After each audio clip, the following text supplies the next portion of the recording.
Hi, you're listening to the Business Essentials Daily Summer Series, the best episodes of 2022. Today's episode is brought to you by Mazars. SoundCartel. A strong workplace culture is no longer just table tennis and Friday night drinks in the office.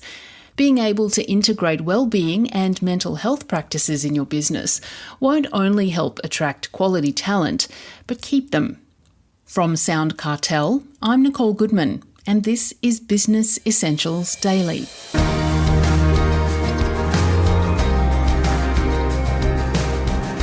Pre-pandemic, we knew that 1 in 4 of us was going to become clinically depressed, and twice as much was spent on psychological-related injury than physical. COVID's added another layer. That's according to Lyndal Hughes, Managing Director at Q5 Partners, an international award-winning consulting firm that specialises in organisational change. Lyndal explains what wellbeing in the workplace really looks like. But first, she tells me what role wellbeing plays within the culture of an organisation.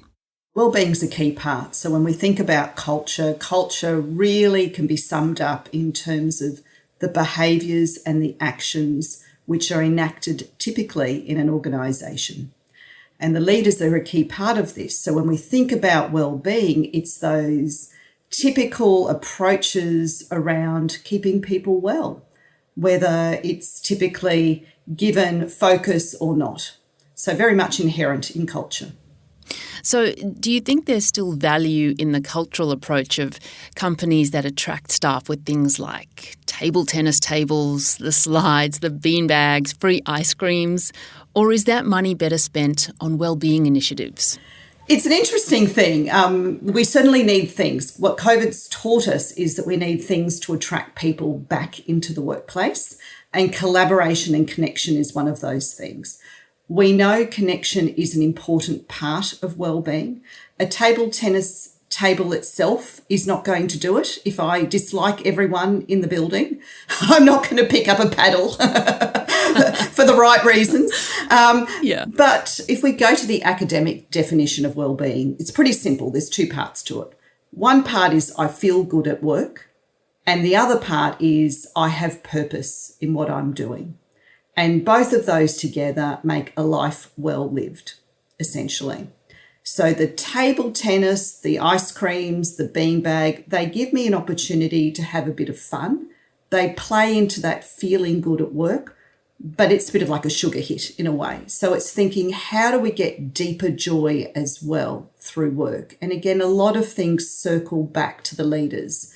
So certainly having initiatives that think about the role of leaders and the behaviour of leaders and bringing things of deeper joy, such as actually showing gratitude for staff, has a key part. But yeah, look, I wouldn't throw the beanbags out, but they're just a minor bit that could enhance experience. Well, your experience in this sector is vast. So what does the research say about the correlation between wellbeing and productivity? This is fascinating, and I've been working with companies on this for a long time, and quite often I get called in because they say they've got an employee engagement issue, and it's generally recognised that there's a strong relationship between higher employee engagement and higher productivity or performance at work, and there's really good business cases around that. For example, increasing an average worker's performance by 10% can equate to about 10% of their annual salary. So it has a real monetary piece to it. But what we know from 20, 30 years of research is that the correlation between those 2 parts of well-being, which we talked about, psychological well-being, being both feeling good at work and having purpose, each one of those alone has a stronger correlation or relationship with productivity than employee engagement. And the other piece, which is really interesting, is each one of those pieces has an even stronger relationship into employee engagement. So they're a precursor. So I've worked with some organisations and I've said, you know what, let's not even talk employee engagement. Let's ignore it. Let's focus on psychological wellbeing. And they have independently had a third party measure employee engagement every year. And those scores have gone up consecutively. Wow. There you go. Well, is spending on wellbeing initiatives increasing in Australian workplaces as a result of this data, do you think? I think so. Look, I think COVID is what's given us the shot in the arm in thinking about wellbeing. It's become part of our language and our lingo. I think an acceptance and permission, actually, to bring it into the workplace. But I think a lot of the initial expenditure was very ad hoc, very knee-jerk, very random. It also focused on the individual. And I think this is a key issue with organisations where they think, oh, I'll just bring in some training so people know how to deal with wellbeing. So it's basically saying it's the person's problem. And what we know is it's a systemic issue in an organisation. It's lining up policies, practices, leadership, a whole lot of things together.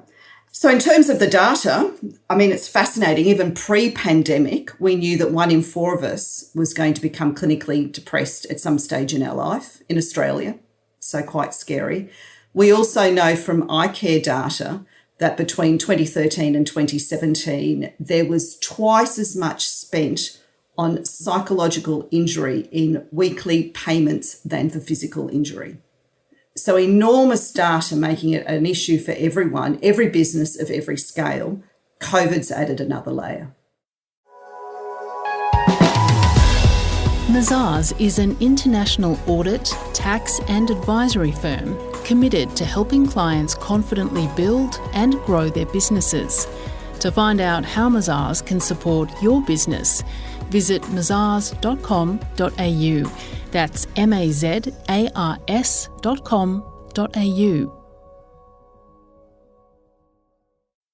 So, who is ultimately responsible for the well-being of staff? Everyone. And that's interesting because we're working with some frontline workers at the moment and we ran a diagnostic. So I would say to businesses, start with science. Start with a proper diagnostic so that you can pinpoint that expenditure, pinpoint that focus where it will actually make a difference. In running that diagnostic with one set of frontline workers here in New South Wales, we got pushback because they said, why are you asking me? Because it's not my fault that my wellbeing is low, it's everyone else's fault. And there's been a real shift there to go, no, actually, wellbeing's everyone. The organisation has a responsibility, leaders at all levels have a responsibility, and I have a responsibility. And it's making sure that that balance is right. So not just the purview then of HR? No, absolutely not. I think when it falls into HR alone, it can get siloed and it becomes an optional extra. And where we started at the beginning was it's actually inherent in all cultures to make it work. Yeah. And for leaders in management, how should they be thinking about their own well-being in the workplace? Well, I remember the days of flying where we used to say, put the mask on yourself first. That's with wellbeing. Put the mask on yourself first. You, as an effective leader, need to be well, need to be strong. That's the only way that you can be balanced in your leadership style. So it all starts linking together around good leadership. Need to role model. If you aren't doing things that make a difference to your well-being, no one else will. And what I typically say to leaders is the ones who watch you the most are the high potentials because they want to be you. So if you're not taking breaks, if you're not detaching from work, if you're not looking after your physical and psychological well-being, they aren't either. So start with yourself. Really think about, and if I was to give a tip, I'd say for every single leader, think about how you oscillate between strain and recovery every day. So we know that we can only perform well for 1.5 to 2 hours. So that's that driver survivor time frame. Doesn't have to be a big break. Have a small recovery break, quick walk, drink of water, whatever, and then come back to task. Start role modelling that. You will have benefit, your team will have benefit. So to finish, Lyndal, for small to medium businesses wanting to implement a more well-being focused culture, where should they start? I would start with leaders stopping and reflecting. I often talk about thinking about a wellbeing reservoir. So I would start to think about themselves again, that mask on the leader first, look after yourself, role model. If your own reservoir isn't at least 80%, then really focus on yourself. Get that strong before expecting from others. But the core, when starting to think about others, is a meaningful conversation. So regardless of any activity, any initiative that you want to do, unless you can have a good, meaningful conversation around wellbeing in your one-to-one catch-ups as part of team meetings, anything else is going to fall flat. So that's really key. And it puts leaders into a vulnerable spot. It feels uncomfortable, but have the courage and do it. And a simple question which we often suggest to leaders to use is to ask something like, how are you feeling? How are you feeling really? And it's adding that really at the end so we get away from the Australian, yeah, I'm fine, it's okay. That was Lyndal Hughes, Managing Director at Q5 Partners.